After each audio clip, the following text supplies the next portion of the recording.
Plastics can affect children even before birth. Chemicals used in producing plastics can disrupt how hormones work and how the brain develops.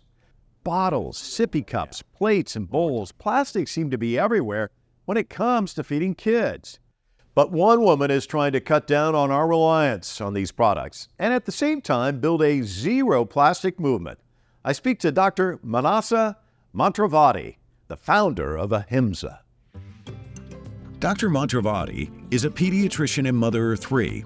Her company, Ahimsa, sells colorful stainless steel dishware geared to kids.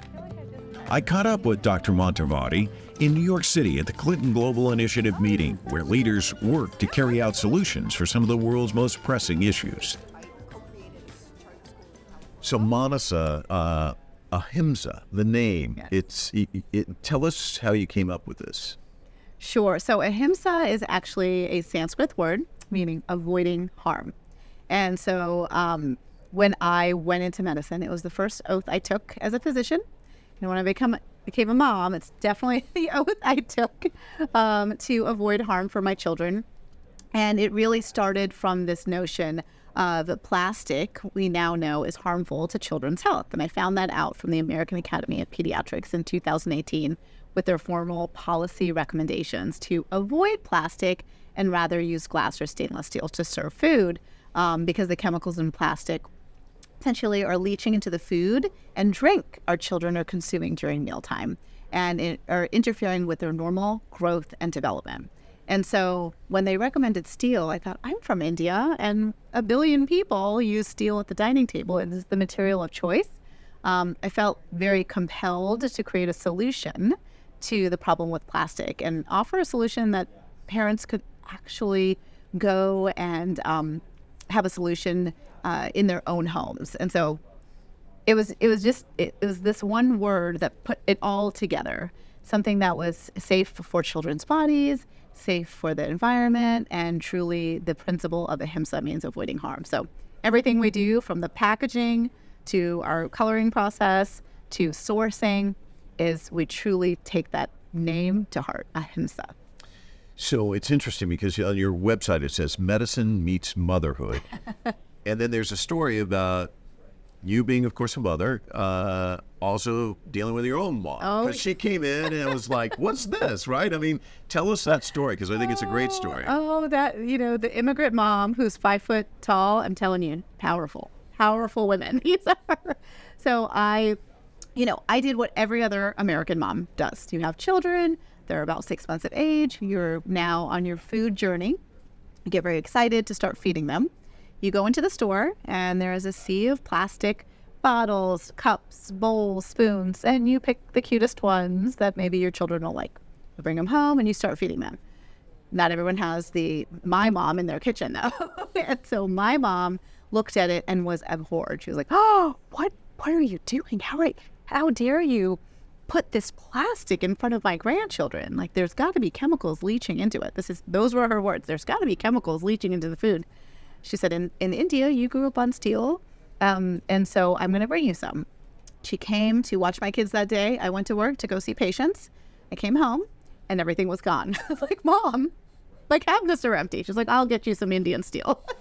And that's how it started. And 5 years later, the American Academy of Pediatrics said exactly what my mother said. And so a big I told you so moment, like in history, is probably the most historic I told you so mother moment. The 2018 report by the American Academy of Pediatrics points to the dangers of specific chemicals found in plastics. One of them, BPA, is banned in baby bottles and sippy cups, but still used to harden plastic containers and line metal cans. It can potentially change the timing of puberty, increase body fat, and affect the nervous and immune systems. Another chemical, PFCs, is used in food packaging. Research has shown it can affect the thyroid system, brain development, and muscle control. What are the harmful impacts, and what do these kids, what's their journey look like? Yes. So it's interesting because these are synthetic chemicals. Okay, so they're man-made. They are not naturally occurring in our body. They should not be found in our blood system, in our urine. They should not be circulating. they certainly should not be circulating in fetal circulation, in utero, for a mom who's pregnant carrying this baby. And so what happens is these chemicals get into our body, one through ingestion, through absorption, through inhalation. So it's not just the food we eat, but that is the area that I focus in on. Those chemicals enter our body and they look like hormones. So that's why we call them endocrine disrupting or hormone disrupting chemicals. A lot of times people, when they hear the word hormone, they think of adults. They think of fertility, they think of maybe thyroid. They don't actually realize that it is incredibly important for children's brain, and normal growth is reliant on our endocrine system. So when a child is born, they're not fully formed, right? And so that hormone system is incredibly important for their brain to develop, like thyroid hormone. In order to go through normal puberty and have fertility down the road, you need your estrogen and testosterone, all of those to be working in the kind of normal patterns. And so insulin resistance, type 2 diabetes, these are all hormonal actions. So what we are seeing now is this significant and growing health outcomes for children that we've never seen before. Premature puberty, we're seeing children as young as between 6 and 8 entering puberty. We've never seen that before. Type 2 diabetes, when I was a medical student, type 1 diabetes was a childhood diabetes, and type 2 was reserved for adults. Now I routinely see 9-year-old children coming to our clinics with morbid obesity and type 2 diabetes. Learning disabilities, cancers, these are all have been clearly linked now. American Academy of Pediatrics, World Health Organization, American College of Obstetrics and Gynecology are really raising the red flags that these chemicals are really impacting health, and particularly for children whose body mass and, they're crawling on the floor, they're ingesting stuff, they explore the world with their mouth, and they're at critical stages of growth and development. It disproportionately affects them. So these plastic chemicals are affecting them even more than what they are for adults. Dr. Mantravadi is also working to reduce the reliance on plastic products in school cafeterias. Many still rely heavily on single-use plastics. The potential for change is huge. American public schools serve tens of millions of students daily. It starts in your kitchen, but it extends beyond that, because now it's become a mission of yours to just get it into cafeterias and kind of just talk to us about that evolution. Like, okay, mom's right, I've got steel here, but obviously it's not just, you're a pediatrician, you're dealing with kids all the time. You know that there are other kids who are still exposed to all those plastic bottles and That's all of right. that. So take us on that journey. Where did it come from that, this has got to be more than just our household? That's right. So while I started with a consumer product good, some of the insights that I've had as a pediatrician in treating all children, no matter what zip code they live in, is really this insight into their home life and their limited access. And we really do live in a society where there is inequity in our healthcare system. And access to healthy materials, healthy food is typically not found in some of those communities. And so when I did this, I realized that this was a consumer product good that maybe some people could have in their homes, but not others. And the big thing about children is when they have food and they're living in food insecurity, they don't have access to fresh, healthy food, they're often getting their meals at school. Often 1, 2, 3, and sometimes even 4. And so it was really important to me to blend that, because I wanted consumers to make the choice in their home, but I also wanted to have institutional change, better regulations, better advocacy around our school system, because we, as adults in the room, the pediatricians, the educators, the legislators, are making decisions on behalf of millions of children. 34 million children are enrolled in the National School Lunch Program. And we are making decisions about what goes in their body and what goes on that, the table. And so that's why I really felt the need to address the school lunchroom. And so that's why we launched a program called the Conscious Cafeteria, to transition schools to reusable, healthy, safe, sustainable materials. And one of the things that I found jarring also being at your website, when it comes to this stuff, there haven't been changes when it comes to kids' cafeterias in like decades and decades and decades. I mean, it's appalling, right? It is. And it's a structure, it's a function of, right now, the FDA, the Food and Drug Authority, right? So they're balancing two different things. And not much attention is paid to the food system. So the packaging, the additives. There are more than 10,000 additives in our food system right now that are considered generally regarded as safe. So that means they were never really tested for toxicity or human impact. They were just, kind of put into the system and, innocent until proven guilty. This is inherently different than, for example, in Europe. Europe has a European Food Safety Authority Council, and their entire job is to really screen for these chemicals and additives that could be potentially harmful. And until you prove that they're not harmful, they can't be in circulation. So when you look at the European food system compared to the American food system, there are many things that are banned there that we have routinely in circulation here and in general in our cafeterias. So let's talk about your plans and your pledges. I was reading you really want to have an impact in not just a cafeteria in Indianapolis. It's got to go beyond that. So kind of map out what your strategy is and where you see this going. I think, when you said, oh, all hope, it feels like doomsday, when I talk about plastic and it's in your blood and urine and I'm eating it, it feels there's a lot of despair there. And that's not really what I want. I want people to feel a sense of hope and to understand that when you decrease these exposures to these harmful chemicals, they can actually, some of them can go out of your body, out of our children's body, in as little as 3 days. So that should feel hopeful and impactful. And so that is the reason that we're launching the Conscious Cafeteria program.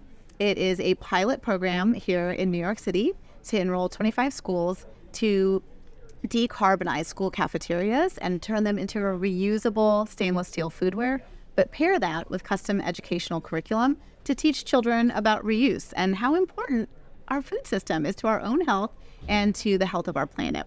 And by doing this, we will measure the impact of the financial impact for a school because they're purchasing single use over and over and over. So we want to save schools money within the first 2 years. We want to decrease the amount of carbon emissions because actually the cafeteria is the biggest source of carbon emissions for a school. And we want to increase environmental health knowledge. I think a lot of teachers want to teach these topics.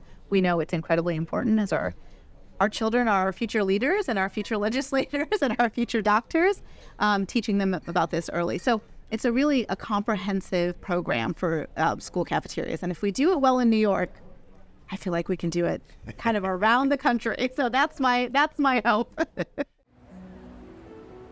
When it comes to sustainability, kids are actually the ones making their parents more eco-friendly at home. A survey by Procter & Gamble found that 76% of U.S. parents say their child is the one in the family advocating for green solutions at home. For Dr. Mantravadi, her efforts are more than dishware. It's about building a movement. Let me ask two final questions. One's a now question, the other is a future question. The now question is, today you had to speak here, and this is kind of big time. Sure. Yesterday they had the Pope and Bill Clinton and Hillary Clinton, and today we had you. What's it like getting up there on stage, and what was your message, and what was the response? Oh, it's definitely a surreal moment. I'm a pediatric hospitalist. I work, in the hospital treating children who are sick enough to be admitted. I work nights in scrubs. Definitely not with dignitaries, with hair and makeup. And so it's very surreal. But I think transforming my experience from treating medicine to treating disease to preventing disease in the first place is my next chapter. So this moment for me is really, I guess, my opening act of that, And so being here in the room, talking about the simple, scalable solutions is what I wanted people to hear, and I think it was heard because Chelsea Clinton was able to come, or Dr. Chelsea Clinton was able to come right after me and says, I want this in my school. And so I think when you can just understand that there are simple solutions, there are amazing, wonderful initiatives happening right here at CGI. Big, transformative, new clean energy, with the pandemic, new vaccines. These are big needle movers. That is very important, and we should continue that. But we can't forget the simple things right under our noses. Going from single-use plastic or using plastic to a reusable material, and just the word reuse is that simple. So I'm hoping that we can really enact change by galvanizing the masses to just make one change: reuse. The final question, the future question. I imagine you came here, you were hoping to move the needle, which clearly you did. If Chelsea came up and said, amen to that, that's a good sign. Where do you see this maybe 5-10 years from now? What's your hope? My hope is that truly stainless steel becomes the material of choice, and reuse and zero waste becomes the model of choice for this country and across the globe. When we don't source any new stainless steel and new materials for what we're doing, and just really making sure that we understand that we just have to go back to the start.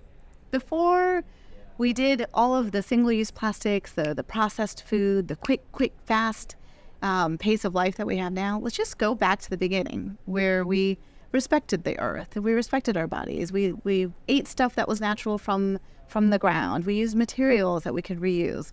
And so if in 5, 10, 15 years, the schools have transformed, the hospitals have transformed, the amusement parks, the stadiums that generate an incredible amount of waste in one single event, if we've all transformed into a reusable zero waste model, I will feel really happy about today.